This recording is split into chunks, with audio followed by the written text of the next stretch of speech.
Hello friends, welcome back to our channel mums daily. ഇന്ന് ഞാൻ വന്നിരിക്കുന്നത് ഒരു ബ്രേക്ക്ഫാസ്റ്റ് റെസിപ്പി അല്ലെ ഒരു ഡിന്നർ റെസിപ്പിക്കായിട്ടാണ്. നമ്മളിത് റവ കൊണ്ടാണ് ഉണ്ടാക്കുന്നത്. വളരെ ഹെൽത്തി ആയിട്ടുള്ള ആവിയിൽ വേവിച്ച് നമുക്ക് ഉണ്ടാക്കി കഴിക്കാൻ പറ്റുന്ന ഒരു സൂപ്പർ റെസിപ്പിയാണ്. കുഞ്ഞുങ്ങൾക്കും വലിയവർക്കൊക്കെ ഒരുപോലെ ഇഷ്ടമാവുന്ന ഒരു റെസിപ്പിയും കൂടിയാണ് കേട്ടോ അത്. അപ്പോൾ നമുക്കിത് എങ്ങനെ ഉണ്ടാക്കാമെന്ന് പെട്ടെന്നൊന്ന് കണ്ടു നോക്കാം. അപ്പോൾ അതിനായിട്ട് ഞാൻ മിക്സിയുടെ ഒരു ചെറിയ ജാർ എടുത്തിട്ടുണ്ട്. ഇതിനകത്തോട്ട് ഞാൻ 1.5 കപ്പോളം ഉള്ള വറുക്കാത്ത റവയാണ് ചേർക്കുന്നത്. വറുത്ത റവയാണെങ്കിലും കുഴപ്പമൊന്നുമില്ല കേട്ടോ. നമുക്ക് ഈ റവ ഒന്ന് നന്നായിട്ടൊന്ന് നൈസായിട്ടൊന്ന് പൊടിച്ചെടുക്കണം. അതിന് വേണ്ടിയിട്ടാണ് മിക്സിയിലൊന്ന് ഇട്ടിട്ടുള്ളത്. ഞാൻ മിക്സിയിലൊന്ന് അടിച്ചെടുത്ത് വന്നിട്ടുണ്ട്. നന്നായിട്ട് ഒന്ന് പൊടിഞ്ഞ് വന്നിട്ടുണ്ട്. അപ്പോൾ നമുക്ക് മൈദ പോലെ പൊടിഞ്ഞ് കിട്ടത്തില്ല, എന്നാലും ഇതിൻ്റെ ഒരു കണക്കിന് നമുക്ക് കിട്ടിയിട്ടുണ്ട്. അപ്പോൾ ഞാൻ ഈ പൊടിച്ചിട്ടുള്ള റവ ഈ ഒരു ബൗളിനകത്തോട്ട് ഇട്ടിട്ടുണ്ട്. അതുപോലെ തന്നെ ഞാൻ ഇവിടെ 1.5 ടേബിൾ സ്പൂണോളമുള്ള നാരങ്ങയുടെ നീരാണ് ചേർത്ത് കൊടുക്കുന്നത്. ഇതിന് പകരം നിങ്ങൾക്ക് വിനാഗിരി ചേർത്ത് കൊടുക്കാം. ഇനിയിപ്പോൾ അതല്ല, തൈരാണെന്നുണ്ടെങ്കിൽ നമുക്ക് ഇതിന് പകരം തൈര് ചേർത്ത് കൊടുക്കാം. ഞാൻ തൈര് വെച്ചിട്ട് ഇതിന് മുൻപ് ഒരു റെസിപ്പി ഇട്ടിട്ടുണ്ടായിരുന്നു. അപ്പം അന്നേരം എന്നോട് ഒത്തിരി പേര് ചോദിച്ചൊരു കാര്യമാണ്, തൈര് ഞങ്ങൾക്ക് ഇഷ്ടമല്ല, അല്ലെങ്കിൽ തൈര് കഴിക്കാത്തവർക്ക് പറ്റുന്ന ഒരു റെസിപ്പി എന്താണെന്നുള്ളത്. അപ്പോൾ അതാണ് കേട്ടോ ഇത്. നമ്മളിപ്പോൾ നാരങ്ങ നീരാണ് ഇതിനകത്ത് ഒഴിച്ചിരിക്കുന്നത്, 1.5 ടേബിൾ സ്പൂൺ. ഇനി ഇതിനകത്തോട്ട് നമുക്ക് ആവശ്യത്തിനുള്ള വെള്ളം ഒന്ന് ചേർത്ത് കൊടുക്കണം. എന്നിട്ട് നമുക്കിതൊന്ന് നന്നായിട്ടൊന്ന് ഇളക്കി കൊടുക്കണം. കാരണം നമ്മളിത് ഇളക്കി കൊടുത്തെന്നാലും നമുക്കിതൊരു ഏകദേശം ഒരു 30 മിനിറ്റ് മുതൽ 45 മിനിറ്റ് വരെ ഇതൊന്ന് മാറ്റി വെക്കുന്നുണ്ട് താനും. അപ്പോൾ ആദ്യം ഞാൻ വെള്ളം ഒഴിച്ചിട്ട് ഇതിൻ്റെ ഒരു കൺസിസ്റ്റൻസി കാണിക്കാം എങ്ങനെയാണെന്നുള്ളത്.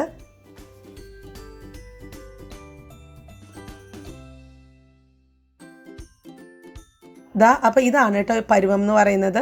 ഒത്തിരി അങ്ങ് ലൂസായിട്ടല്ല, നമുക്ക് ആ ഒരു റവയൊക്കെ ഒന്ന് വെള്ളത്തിലൊന്ന് കുതിർന്ന് കിട്ടിയാൽ മാത്രം മതി, അല്ലാതെ നമുക്ക് കൂടുതലൊന്നും വേണ്ട. അപ്പോൾ ഇത് നമുക്കൊന്ന് മാറ്റി വെക്കണം ഒരു 30 മിനിറ്റ് മുതൽ 45 മിനിറ്റ് വരെ. അപ്പോൾ നമുക്ക് അത് കഴിഞ്ഞിട്ടൊന്ന് നോക്കാം. ഞാനിപ്പോൾ ഇവിടെ 30 മിനിറ്റ് കഴിഞ്ഞപ്പോൾ ഒന്ന് നോക്കുന്നുണ്ട്. കണ്ടോ, റവയൊക്കെ നന്നായിട്ട് തിക്കായിട്ട് വന്നിട്ടുണ്ട്. അപ്പോൾ റവ നമ്മളൊന്ന് കൈകൊണ്ട് തൊട്ട് നോക്കുമ്പോഴാണെങ്കിലും നല്ല സോഫ്റ്റായിട്ട് വന്നിട്ടുണ്ട്. ഇനി നമുക്കിതൊന്ന് കുറച്ചും കൂടെ വെള്ളം ഒഴിച്ചിട്ട്, വെള്ളത്തിന് കണക്കൊന്നുമില്ല, നമ്മൾക്ക് ഇതിൻ്റെ ആ ഒരു കറക്റ്റ് പരുവം എത്തുന്ന ആ ഒരു സമയം വരെ ആവശ്യത്തിനുള്ള വെള്ളം ഒഴിച്ച് കൊടുക്കുക. വെള്ളം എന്ന് പറയുന്നത് സാധാരണ വെള്ളമാണ് കേട്ടോ, തണുത്ത വെള്ളം, ഒരു സാധാരണ റൂം ടെമ്പറേച്ചറിലുള്ള വെള്ളമാണത്. അപ്പോൾ ഞാൻ ഈ ഒരു കൺസിസ്റ്റൻസി കാണിക്കാം.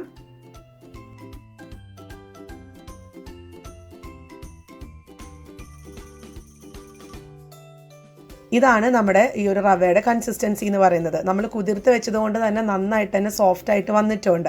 ഇനി ഇതിനകത്തോട്ട് നമുക്ക് കുറച്ച് കാര്യങ്ങൾ ചേർക്കണം. ഞാൻ ആദ്യം 1/2 കപ്പോളം ഉള്ള സവോള ചേർത്ത് കൊടുത്തിട്ടുണ്ട്. ഇപ്പോൾ ചേർത്ത് കൊടുക്കുന്നത് ക്യാപ്സിക്കമാണ്, അതൊരു 1/4 കപ്പ് ചേർത്ത് കൊടുക്കുന്നുണ്ട്. പിന്നെ മല്ലിയില ചേർത്ത് കൊടുക്കുന്നുണ്ട്. നിങ്ങൾക്ക് ഇഷ്ടമുള്ള വെജിറ്റബിൾസൊക്കെ ചേർക്കാം. നമുക്ക് ബീൻസ് ഇഷ്ടമാണെങ്കിൽ ബീൻസ് ചേർക്കാം, അങ്ങനത്തെ കാര്യങ്ങളൊക്കെ ചേർക്കാം കേട്ടോ. ഞാനിപ്പോൾ ഈ ഒരു സവോളയും ക്യാപ്സിക്കം മാത്രമേ ചേർത്തിട്ടുള്ളൂ. ഇനി നമുക്കത് ഈ ഇത്തരം വലുപ്പമുള്ള ഒരു ഇഞ്ചിയുടെ കഷ്ണവും പച്ചമുളക് 2 എടുത്തിട്ടുണ്ടായിരുന്നു. ഞാനത് ചതച്ചിട്ടുള്ളതാണ് ചേർത്ത് കൊടുക്കുന്നത്. നിങ്ങൾക്ക് അരിഞ്ഞ് ചേർക്കണമെന്നുണ്ടെങ്കിൽ അരിഞ്ഞ് ചേർക്കാം. അന്നേരം നമുക്ക് ഇടയ്ക്കിടയ്ക്ക് കടിക്കാൻ കിട്ടുമ്പോൾ ഒരു സുഖം കാണത്തില്ല. അപ്പോൾ അതുകൊണ്ടാണ് ഞാനിവിടെ ചതച്ചിട്ട് ചേർത്തിരിക്കുന്നത്. ഇനി ഇതിനകത്തോട്ട് നമുക്ക് ആവശ്യത്തിനുള്ള ഉപ്പ് ചേർത്ത് കൊടുക്കണം. നമ്മളിതൊരു ഉപ്പൊന്നും ചേർത്ത് കൊടുത്തില്ലായിരുന്നു. അപ്പോൾ നമ്മുടെ ആവശ്യത്തിനനുസരിച്ച് ഉപ്പും ചേർത്ത് ഞാൻ നന്നായിട്ടൊന്ന് മിക്സ് ചെയ്തെടുക്കുന്നുണ്ട്. ഇനി ഇതിനകത്തോട്ട് ഞാൻ 1/2 ടീസ്പൂണോളമുള്ള ബേക്കിംഗ് പൗഡർ ചേർത്ത് കൊടുത്തിട്ടുണ്ട്. ബേക്കിംഗ് പൗഡർ ഇല്ലയെന്നുണ്ടെങ്കിൽ അതിന് പകരം നിങ്ങൾക്കൊരു 1/4 ടീസ്പൂണോളമുള്ള ബേക്കിംഗ് സോഡ ചേർത്ത് കൊടുക്കാം.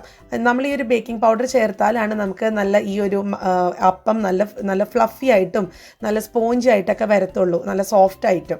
അപ്പോൾ അതുകൊണ്ട് ഇതിൽ ഏതെങ്കിലും ഒന്ന് ചേർത്താൽ മാത്രമേ കേട്ടോ ഞാൻ ഈ പറഞ്ഞ നല്ല ഫ്ലഫി ആയിട്ട് നമുക്ക് കിട്ടത്തുള്ളൂ. ഇനി ഞാനിത് നന്നായിട്ടൊന്ന് മിക്സ് ചെയ്ത് കൊടുക്കുന്നുണ്ട്. ഇനി ഞാനിതിനകത്തോട്ട് ഒരു ടേബിൾ സ്പൂണോളം വെള്ളം ഒഴിച്ച് നേരത്തെ കൊടുത്തിട്ടുണ്ടായിരുന്നു, കാരണം നമുക്ക് ഇച്ചിരിയും കൂടെ ഒരു കൺസിസ്റ്റൻസിയിലോട്ട് വരാനായിട്ട്. പക്ഷെ അത് മതിയാവില്ല, അതുകൊണ്ട് അല്പം കൂടെ വെള്ളം ചേർത്ത് കൊടുത്ത് ഞാനിതിൻ്റെ നമ്മൾ കോരി ഒഴിക്കുന്ന ഒരു പരുവം, അതാണ് ഇതിൻ്റെ ഒരു കൺസിസ്റ്റൻസി. കണ്ടില്ലേ, നല്ല ഫ്ലഫി. ഇപ്പം തന്നെ നമ്മൾ ആ ബേക്കിംഗ് പൗഡർ ചേർത്തത് കൊണ്ട് നല്ല ഇച്ചിരി ഇങ്ങനെ ഫ്ലഫി ആയിട്ട് വന്നിട്ടുണ്ട്. ഇനി നമുക്ക് ഒട്ടും തന്നെ വൈകിക്കേണ്ട, നമുക്കിതൊരു പാത്രത്തിലോട്ട് മാറ്റണം. അപ്പോൾ ഞാനിവിടെ ഒരു സ്റ്റീൽ പാത്രമാണ് എടുത്തിരിക്കുന്നത്. നമുക്ക് അല്പം വട്ടമുള്ള, അല്പം കുഴിയുള്ള പാത്രമൊക്കെ എടുക്കുകയാണെന്നുണ്ടെങ്കിൽ നമുക്ക് ഈ അപ്പം കാണാനൊക്കെ നല്ല ഭംഗിയാണ്. അപ്പം ഞാൻ ഈ ഒരു ചോറും പാത്രത്തിൻ്റെ അത്യാവശ്യം വലിപ്പമുള്ളൊരു ചോറും പാത്രമാണ് സ്റ്റീലിൻ്റെ. ഇതിൽ ഞാൻ നമുക്ക് ഇതൊന്ന് ഗ്രീസ് ചെയ്തെടുക്കാനായിട്ട് അത്യാവശ്യം എണ്ണ, അത് നിങ്ങൾക്ക് വെളിച്ചെണ്ണയോ സാധാരണ സൺഫ്ലവർ ഓയിലോ വയ്ക്കാം, തേച്ച് കൊടുക്കാം. അതും തേച്ച് കൊടുത്തിട്ട് ഇതാ നമ്മുടെ ഈ മാവ് ഇതിനകത്തോട്ടൊന്ന് കോരി ഒഴിക്കുന്നുണ്ട്. ഇത്രയേ ഉള്ളൂ, വളരെ സിമ്പിളായിട്ട് നമുക്ക് ഉണ്ടാക്കിയെടുക്കാൻ പറ്റുന്നതാണ്. അപ്പോൾ എന്നും ഈ ഉപ്പുമാവ് കഴിച്ച് മടുത്തിരിക്കുന്നവരാണെന്നുണ്ടെങ്കിൽ നമുക്ക് ഇതുപോലെ ഒന്ന് ട്രൈ ചെയ്യാം കേട്ടോ. ഇനി ഇത് മാത്രമല്ല, റവ വെച്ചിട്ടല്ല, ഇതേ കാര്യം തന്നെ നമുക്ക് അവൽ വെച്ചിട്ടും നല്ല വെള്ളവലൊക്കെ വെച്ചിട്ടും ഉണ്ടാക്കിയെടുക്കാൻ പറ്റും. അതും നല്ല ഹെൽത്തി ആയിട്ടുള്ള ഡിഷാണ്.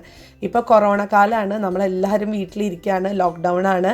നമുക്ക് കുഞ്ഞുങ്ങൾക്കൊക്കെ കൂടുതൽ ഇപ്പം ജോലിക്ക് പോകുന്ന വീട്ടമ്മമാരൊക്കെ ആണെന്നുണ്ടെങ്കിൽ ഇപ്പോഴൊക്കെയാണ് നമ്മുടെ കുഞ്ഞുങ്ങൾക്ക് ഇഷ്ടമുള്ളതും പുതിയ കാര്യങ്ങളൊക്കെ നമുക്ക് കൊടുക്കാൻ പറ്റുക. അപ്പോൾ നിങ്ങളെല്ലാവരും ഒന്ന് ട്രൈ ചെയ്ത് നോക്കണം കേട്ടോ. അപ്പോൾ ഇതാ ഞാനിതൊന്ന് ചെറുതായിട്ടൊന്ന് തട്ടി കൊടുത്തിട്ടുണ്ട്. ഇതിനകത്ത് എന്തെങ്കിലും ബബിൾസൊക്കെ ഉണ്ടെങ്കിൽ ഒന്ന് പോവാൻ വേണ്ടിയിട്ടാണ്. പിന്നെ ഇതാ ഇതിനകത്ത് ഇടയ്ക്കിടയ്ക്ക് ഓരോ ബബിൾസ് നമുക്ക് കാണാം. അതൊരു സ്പൂൺ വെച്ചിട്ടൊന്ന് ചെറുതായിട്ടൊന്ന് പൊട്ടിച്ച് കൊടുത്താൽ മതി. കാരണം നമ്മൾ ഇതിനകത്ത് ബേക്കിംഗ് പൗഡറൊക്കെ ചേർത്തിട്ടുള്ളത് കൊണ്ടാണ്, നാരങ്ങ നീരൊക്കെ ചേർത്തിട്ടുണ്ട്. ഇനി നമുക്കിതൊന്ന് ആവി കയറ്റെടുക്കണം. അതിനായിട്ട് ഇതാ ഞാനിവിടെ വെള്ളം ഒരു പാത്രത്തിൽ വെള്ളം എടുത്തിട്ടുണ്ട്. എന്നിട്ട് ഇതാ സ്റ്റീമറിൻ്റെ ആ ഒരു തട്ടും വെച്ചിട്ടുണ്ട്. ഇനി നമുക്കിത് ഒരു 10 മിനിറ്റ് മുതൽ ഒരു 12 മിനിറ്റ് വരെയുള്ള സമയത്തിന് ഇതൊന്ന് മീഡിയം ഫ്ലെയിമിലിട്ടിട്ട് ആവി കയറ്റിയെടുക്കാം. അന്നേരം നമുക്ക് നോക്കാം. ഇതാ ഇപ്പോൾ ഇവിടെ ഒരു 12 മിനിറ്റ് കഴിഞ്ഞ് ഞാൻ ഒന്ന് തുറന്ന് നോക്കുന്നുണ്ട്. ഇതാ നോക്കിക്കേ, നമ്മുടെ ഈ ഒരു അപ്പം, റവ അപ്പം എന്നൊക്കെ പറയാം, നല്ല സോഫ്റ്റ് ആയിട്ട് വന്നിട്ടുണ്ട്. അപ്പോൾ ഇതൊന്ന് ഉള്ളിൽ വെന്തോന്ന് അറിയാനായിട്ട് ഇതുപോലത്തെ ഒരു കത്തിയോ സ്പൂണോ വെച്ച് അല്ലെങ്കിൽ ഒരു ഫോർക്ക് വെച്ച് നമുക്കൊന്ന് കുത്തി നോക്കിയിട്ട് എടുക്കുകയാണെന്നുണ്ടെങ്കിൽ നല്ല ക്ലിയറായി വന്നിട്ടുണ്ടെങ്കിൽ അതിൻ്റെ അർത്ഥം നമ്മുടെ ഈ ഒരു അപ്പം റെഡിയായി എന്നാണ്. അപ്പോൾ അത് ഇവിടെ അത്യാവശ്യം ചൂടൊക്കെ ആറി വന്നിട്ടുണ്ട്, നമുക്ക് സൈഡിൽ നിന്നൊക്കെ വിട്ട് വരാനും തുടങ്ങിയിട്ടുണ്ട്. ഈ ഒരു സമയത്ത് ഇതാ ഞാനതൊന്ന് തിരിച്ചിട്ട് കൊടുക്കുകയാണ്. ഇതാ നമ്മുടെ സോഫ്റ്റ് ആയിട്ടുള്ള പഞ്ഞി പോലത്തെ അപ്പം ഇവിടെ റെഡിയാണ്. അപ്പോൾ നിങ്ങളെല്ലാവരും ഇതൊന്ന് ട്രൈ ചെയ്ത് നോക്കാൻ മറക്കരുത്. പിന്നെ ഇതിനകത്ത് ചേർക്കുന്ന വെജിറ്റബിൾസ് എന്നൊക്കെ പറയുന്നത് നമ്മുടെ ഓരോരുത്തരുടെയും ഇഷ്ടത്തിനനുസരിച്ചിട്ടുള്ളതാണ് കേട്ടോ. അപ്പോൾ ഇതാ ഞാൻ ഇനി ഇത് മാത്രമല്ല, നമുക്ക് ഇങ്ങനെ വേണമെന്നുണ്ടെങ്കിൽ ഇങ്ങനെ ഒന്ന് മുറിച്ച് കഴിക്കാം. അതല്ല നിങ്ങൾക്ക് ഇതിനകത്ത് കുറച്ചൊരു താളിപ്പും കാര്യങ്ങളൊക്കെ തയ്യാറാക്കണം എന്നുണ്ടെങ്കിൽ അങ്ങനെയും കഴിക്കാം. ഇതാ നോക്കിക്കേ, അത് നല്ല സ്പോഞ്ചി ആയിട്ട് വന്നിട്ടുണ്ട്. അത് നമ്മൾ ആ ബേക്കിംഗ് പൗഡർ ചേർത്തത് കൊണ്ടാണ്. ഇനിയിപ്പോൾ ബേക്കിംഗ് പൗഡർ, ബേക്കിംഗ് സോഡ അലർജിയാണ് അല്ലെങ്കിൽ കഴിക്കാൻ ഇഷ്ടമില്ല എന്നവർക്ക് ആണെന്നുണ്ടെങ്കിൽ അങ്ങനെ ഉണ്ടാക്കാം, കുഴപ്പമൊന്നുമില്ല, ടേസ്റ്റിന് വ്യത്യാസമൊന്നും ഉണ്ടാവില്ല. ഇത്രയും ഒരു സോഫ്റ്റ്നെസ് കാണില്ല എന്ന് മാത്രം.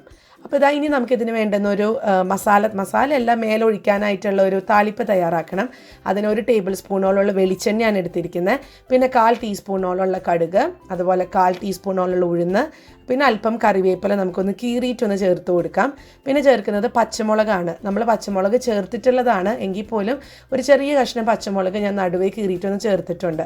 അപ്പോൾ ഇത്രയും കാര്യങ്ങളേ ഞാൻ ഉള്ളൂ. ഞാൻ ഫ്ലെയിം ഓഫ് ചെയ്ത ഉടനെ തന്നെ ഇനി നമുക്കിതൊന്ന് ചെറുതായിട്ടൊന്ന് ഇളക്കി കൊടുക്കാം, ഞാനിപ്പോൾ ചെയ്യുന്നത് പോലെ. എന്നിട്ട് ഈ താളിപ്പാണ് നമ്മുടെ ഈ ഒരു അപ്പത്തിൻ്റെ മേലെ ഒന്ന് ഒഴിക്കുന്നത്. അപ്പോൾ അത് ഞാൻ കാണിക്കാം. അപ്പോൾ ഈ താളിപ്പ് ഒഴിക്കുന്നതിന് മുൻപ് ഞാനിതൊന്ന് മുറിച്ചെടുക്കുന്നുണ്ട്. കാരണം ഇത് താളിപ്പ് ഒഴിച്ചതിന് ശേഷം മുറിച്ചെടുത്ത് കഴിഞ്ഞാൽ നമുക്ക് പ്രോപ്പറായിട്ട് എടുക്കാൻ പറ്റത്തില്ല. മുറിച്ച് കഴിഞ്ഞാലും അതെല്ലായിടത്തും ആ ഒരു താളിപ്പ് ആയിക്കൊള്ളണമെന്നില്ല കേട്ടോ. അപ്പോൾ അതുകൊണ്ട് ഞാൻ ഇപ്പോഴേ ഒന്ന് മുറിച്ചെടുക്കുകയാണ്. അപ്പോൾ ഇതാ ഞാൻ ഇനി ആ താളിപ്പ് ഇതിൻ്റെ മേലെ ഇതുപോലെ ഒന്ന് ഒഴിച്ചു കൊടുക്കുക. ഇത് തികച്ചും ഓപ്ഷണലാണ്, വേണമെന്ന് ഒരു നിർബന്ധമില്ല. ഇങ്ങനെ ചെയ്ത് കഴിഞ്ഞാൽ നമുക്കിതിനൊരു ചട്നിയോ കാര്യങ്ങളോ ഒന്നും വേണ്ട. ഒരു ചട്നി കൂട്ടി കഴിക്കുന്ന ഒരു സ്വാദാണ്. ഇപ്പോൾ നമ്മൾ ഉപ്പുമാവിൻ്റെ കൂടെ ചട്നിയൊക്കെ കൂട്ടി കഴിക്കുന്നവരാണെന്നുണ്ടെങ്കിൽ അതേ സെയിം ടേസ്റ്റ് തന്നെയാണ് നമ്മൾ ഈ ഒരു താളിപ്പും കൂടെ ചേർത്ത് കഴിക്കുകയാണെന്നുണ്ടെങ്കിൽ. അപ്പോൾ ഇതാ കടുകൊക്കെ ഇട്ടിട്ടുണ്ട്. ഇനി നിങ്ങൾക്ക് ഇതിനകത്ത് കപ്പലണ്ടിയൊക്കെ ഇഷ്ടമാണെന്നുണ്ടെങ്കിൽ അല്പം കപ്പലണ്ടിയും ആ ഒരു വറുക്കുന്ന സമയത്ത് ഒന്ന് ഇട്ടിട്ട് കഴിക്കുകയാണെന്നുണ്ടെങ്കിൽ ഇടയ്ക്ക് കടിക്കാൻ കിട്ടുന്നതൊക്കെ നല്ലതാണ്. അതൊക്കെ നമ്മുടെ ഇഷ്ടമാണ് കേട്ടോ. ഇനി നമുക്ക് ഇതിൻ്റെ മേലെ കുറച്ച് തേങ്ങ ചെരുവീത് ഞാൻ ചേർക്കുന്നുണ്ട്. ഇതും തികച്ചും ഓപ്ഷണലാണ്, പക്ഷെ ഇതും കൂടെ ചേർത്തുന്ന നല്ലതായിരിക്കും. ഇനി ഇതുപോലെ തേങ്ങ ചേർക്കണം എന്നില്ല. ഇതിന് പകരം നമ്മൾ നേരത്തെ ഈ ഒരു സവോള, ക്യാപ്സിക്കം ഒക്കെ ചേർത്ത സമയത്താണെന്നുണ്ടെങ്കിൽ നമുക്ക് തേങ്ങ ചേർക്കാം. അതാകുമ്പോൾ നമുക്ക് ഈ ഒരു അപ്പത്തിൻ്റെ ഉള്ളിൽ തന്നെ നമുക്ക് നമ്മൾ കടിക്കുന്ന ഓരോ ബൈറ്റിൽ നമുക്ക് ആ ഒരു തേങ്ങയുടെ ഫ്ലേവർ കിട്ടും. അപ്പോൾ ഇതാ ഞാൻ തേങ്ങയും കൂടി ഇട്ട് കൊടുത്തിട്ടുണ്ട്. ഇത്രയേ ഉള്ളൂ. എല്ലാവരും ട്രൈ ചെയ്ത് നോക്കുക. ഞാനിപ്പോൾ ഇത് കാണിക്കാം, ഇത് എത്രമാത്രം സോഫ്റ്റ് ആണെന്നുള്ളത് ഞാനതൊന്ന് എടുത്ത് കാണിക്കാം. ഇതാ നോക്കിക്കേ, നമ്മുടെ സൂപ്പറായി, കാണാനൊക്കെ നല്ല ഭംഗിയാണ്. നമ്മുടെ വീട്ടിൽ വിരുന്നാരൊക്കെ വരുവാണെന്നുണ്ടെങ്കിൽ അവർക്ക് കൊടുക്കാൻ പറ്റുന്ന ഒരു സൂപ്പർ ഡിഷായിരിക്കും. അപ്പോൾ നിങ്ങളൊന്ന് നോക്കുക. ഇതാ ഞാനിപ്പോൾ കാണിക്കാട്ടോ ഇത് എത്രമാത്രം സോഫ്റ്റ് ആണെന്ന്. കണ്ടോ, ഞാൻ ഇതുപോലെ മുറിച്ചെടുത്ത് കഴിഞ്ഞാൽ നമുക്ക് കഴിക്കാനൊക്കെ എളുപ്പമുണ്ട്. പിന്നെ അതുമല്ല, നമ്മൾ കഴിക്കുന്ന ഓരോ ബൈറ്റിലും നമുക്ക് ആ താളിപ്പിൻ്റെ, അതായത് വെളിച്ചെണ്ണ, അതുപോലെ കടുക്, ഉഴുന്ന്, കറിവേപ്പില, ഇതിൻ്റെയൊക്കെ ഓരോ ബൈറ്റും കഴിക്കാൻ കിട്ടുമ്പോൾ നല്ല സ്വാദാണ്. അപ്പോൾ എല്ലാവരും ട്രൈ ചെയ്തിട്ട് എങ്ങനെയുണ്ടായിരുന്നു എന്ന് അറിയിക്കണം. അതുപോലെ തന്നെ നമ്മുടെ ഈ ചാനൽ നിങ്ങൾ ആദ്യമായിട്ടാണ് കാണുന്നതെങ്കിൽ സബ്സ്ക്രൈബ് ചെയ്യാനും മറക്കരുത് കേട്ടോ. അപ്പോൾ അടുത്തൊരു വീഡിയോ ആയിട്ട് നമുക്ക് ഉടനെ കാണാം. അൻറ്റിൽ ദെൻ ബൈ.